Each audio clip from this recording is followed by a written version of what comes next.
Pada tahun 1999, ketika Taliban masih memimpin jalannya pemerintahan di Afghanistan, hukum yang berlandaskan Islam mereka coba tegakkan bersamaan dengan hukum yang diambil dari aturan kesukuan. Namun hal itu belum tuntas dikerjakan oleh Taliban. Pemerintahan bentukan mereka terpaksa bubar pada 2001 setelah invasi Amerika Serikat. Namun 2 dekade kemudian, Taliban berhasil kembali mengambil alih kekuasaan dari tangan rezim pemerintahan dukungan Amerika Serikat. Kali ini Taliban terlihat tumbuh lebih kuat dari sebelumnya, seperti yang kita saksikan saat ini, di mana mereka masih bertahan menjalankan pemerintahan bentukannya yang dinamai Emirat Islam Afghanistan. Di video kali ini, kita akan membahas bagaimana Taliban bisa merebut kembali Afghanistan dari tangan rezim dukungan Amerika Serikat. Berawal pada tahun 1979, saat Afghanistan menghadapi invasi besar-besaran pasukan Soviet, Moskow mengklaim kehadiran mereka di tanah Afghanistan atas undangan pemerintahan resmi di negara itu. Mereka mengaku diminta menginvasi Afghanistan untuk mendukung sekutunya yang tidak lain adalah pemerintahan resmi Afghanistan yang beraliran komunis untuk bersama-sama mengubah ideologi negara itu menjadi negara sosialis. Sebagaimana kita ketahui, Afghanistan adalah negara yang dari dulu terpecah-pecah. Pada saat itu, hanya sebagian kecil penduduk yang tinggal di kota-kota besar, termasuk beberapa kelompok bersenjata yang mendukung pemerintahan rezim komunis. Bagi banyak orang di Afghanistan, kekuasaan suatu wilayah hanya dipegang oleh pemimpin suku dari kelompok etnis masing-masing, bukan dari pemerintahan resmi yang berlokasi di kota Kabul. Maka dari itu, ketika pemerintah resmi Afghanistan yang beraliran komunis ingin mencoba untuk merubah pola pikir rakyatnya di seluruh daerah, maka penolakan pun muncul yang berujung pemberontakan. Mereka membentuk milisi independen di setiap wilayah masing-masing. Secara keseluruhan, aksi perjuangan mereka biasa disebut dengan kata mujahidin. Mereka tersebar di mana-mana namun tidak bersatu. Para mujahidin bergerilya melawan pasukan Soviet dalam kelompok kecil dan tinggal di wilayah pegunungan yang sulit dijangkau. Kota-kota besar di Afghanistan yang jarang penghuninya dengan mudah dikuasai pasukan Soviet. Tetapi tidak untuk di wilayah pedesaan, di mana pasukan Soviet kesulitan menghadapi perlawanan para mujahidin. Langkah gila pun dipilih Soviet demi mengalahkan mujahidin. Dengan menggempur habis menggunakan bom untuk meratakan seluruh tempat tinggal di wilayah pedesaan yang diduga menjadi basis mujahidin. Bukan hanya bantuan relawan, mujahidin Afghanistan juga mendapat dukungan senjata dan dana dari negara-negara berpengaruh di sekitar, seperti Iran, Arab Saudi, Uni Emirat Arab, Pakistan, dan India. Bahkan Amerika Serikat juga turut mengirim senjatanya kepada mujahidin Afghanistan demi mengalahkan saingan utama mereka, yakni Soviet. Semua dukungannya diterima mujahidin membuat mereka mampu bertahan selama 10 tahun berperang melawan kekuatan Soviet. Sekitar 1 juta warga Afghanistan tewas dan 6 juta lainnya mengungsi. Pada tahun 1989, akhirnya Soviet menyerah dan pergi meninggalkan Afghanistan. 3 tahun setelahnya, rezim pemerintah komunis Afghanistan juga berhasil dilengsarkan. Tapi, kondisi bukan semakin baik, justru perang terus berkecamuk. Pada tahun 1992, Afghanistan dilanda perang saudara. Dilaporkan kelompok mujahidin Afghanistan yang jumlahnya cukup banyak dan tidak terkoordinasi dengan baik saling menyerang satu sama lainnya. Di sisi lain, kelompok kriminal bersenjata mulai bermunculan dan mulai meneror warga di sekitar kota besar. Salah satu yang paling parah ada di wilayah Kandahar, di mana warga sipil khususnya perempuan mulai ketakutan.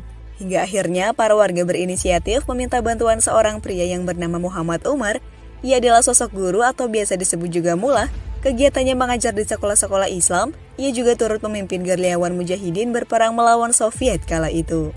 Sang mullah Umar pun menyanggupi permintaan warga yang ketakutan dengan maraknya kelompok kriminal. Ia pun bergegas mengajak beberapa sahabatnya untuk mengumpulkan beberapa siswa memerangi kelompok kriminal hingga berhasil mengusirnya. Sebagai satu-satunya milisi di kota Kandahar yang telah berhasil memberikan rasa aman selama bertahun-tahun, mereka akhirnya mendapatkan kepercayaan dan dukungan seluruh rakyat Afghanistan untuk meluaskan jaringan milisinya. Pada titik inilah, anggota Taliban mulai melebarkan sayap kekuasaannya dengan masuknya kelompok etnis terbesar di Afghanistan, yakni Pashtun ke dalam jaringannya. Membuat kelompok ini lebih mudah menguasai seluruh wilayah yang dihuni oleh etnis Pashtun di selatan Afghanistan.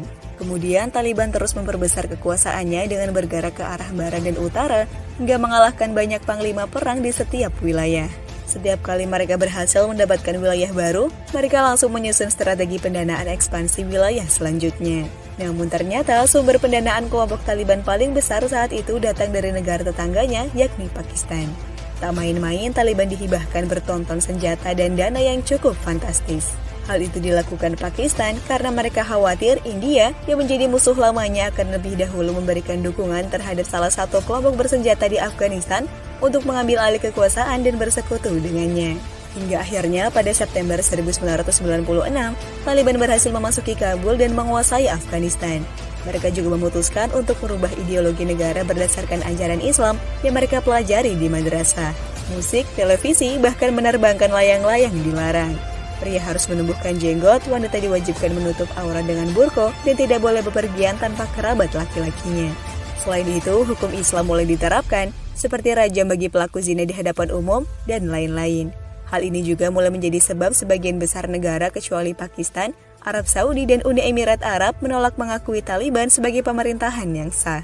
Sejak saat itu, situasi Afghanistan mulai bergejolak.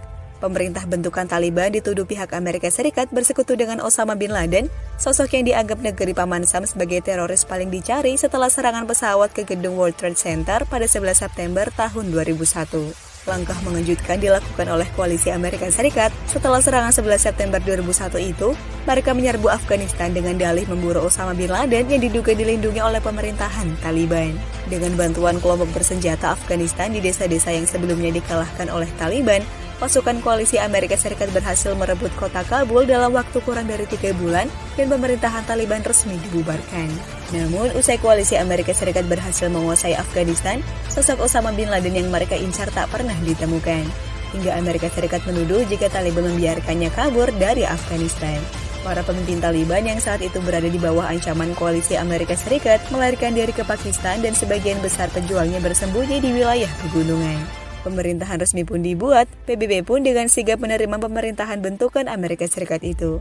Dan kekuatan militer mulai dibangun, lalu pimpinan kelompok bersenjata yang membantu misi Amerika mulai dijadikan pejabat pemerintahan. Miliaran dolar diberikan Amerika Serikat setiap tahunnya kepada pemerintah resmi Afghanistan dengan harapan agar mereka membangun kembali seluruh wilayahnya. Pada tahun 2003, Amerika Serikat menginvasi Irak. Uang yang mereka berikan setiap tahunnya kepada rezim Afghanistan dialihkan. Hal inilah yang menjadi titik balik kekuatan bangkitnya kelompok Taliban. Dana yang awalnya cukup besar digunakan untuk membiayai pembangunan dan keamanan pemerintahan bentukan Amerika di Afghanistan mulai habis tak tersisa. Taliban mulai bergerilya kembali menguasai banyak wilayah di seluruh Afghanistan.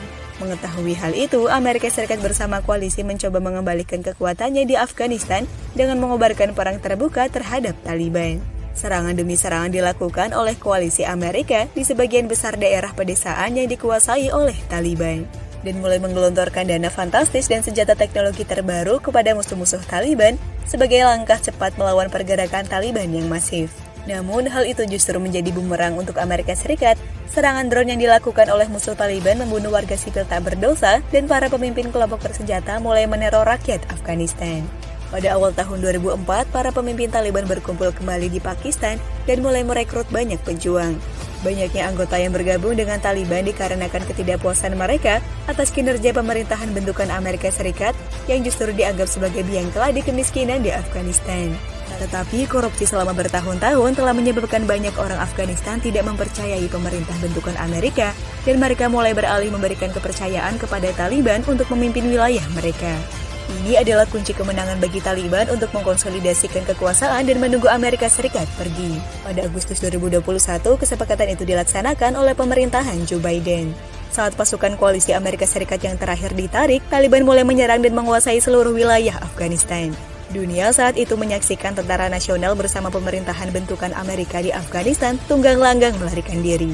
Dan Taliban dengan gemuruh takbir mulai memasuki pusat pemerintahan Afghanistan di Kabul tanpa perlawanan.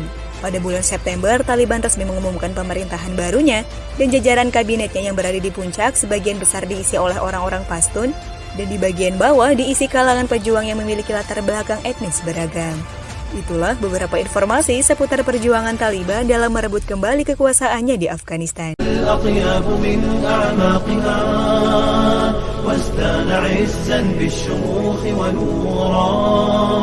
بنت الشريعة للنعيم ورودها والعلم يوليها صفا وحبورا بنت الشريعة للسمو طموحها واغفي لها قول الحبيب سرورا ودعنا نوما لا ضياع بعمره يسهرن ليلا يستقين أجورا من نهج أحمد يرتوين بفطرة يحفظن دينا يتقين ثبورا قد ألبست للوالدين بهاءها برا وردا للجميل شكورا